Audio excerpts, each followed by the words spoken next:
Hello friends, আমি সুস্মিতা। আমার চ্যানেলে জানাই সবাইকে ওয়েলকাম। তোমরা কেমন আছো? আশা করি ভালো আছো। আমিও খুব ভালো আছি। দেখো, আমাদের আজ নবান্ন, তো বাড়িতে পুজো দিয়ে দিয়েছিলাম। আর যেহেতু আমি মা বাবার কাছে থাকি, তাই মানে বাড়িতে মা বাবা আর আমি তিনজনে মিলে নবান্ন করছি। আর বাড়িতে যেহেতু বৌদি আছে, ভাইঝিরা আছে, আর কি বলতো, যদি না করি সেটা উঠে যাবে।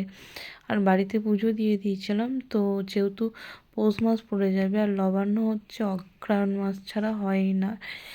আর পৌষ মাস পড়ে গেলে আর খেতেই নেই, দেখো।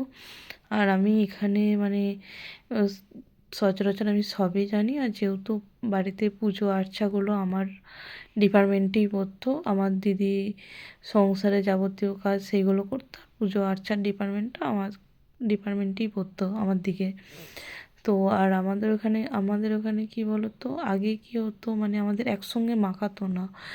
চাল, চিড়ে, ফল সব আলাদা আলাদা করে পাতে সুন্দর করে সাজিয়ে দিত। আর আমি মাখিয়ে নিচ্ছি কেন, তো মা, বাবা আর আমি তিনজনে মিলে। আর মানে যেহেতু অনেকটা বেলা হয়ে গেছে, আর একা হাতে সব কিছু, মায়ের অপারেশন হয়েছে।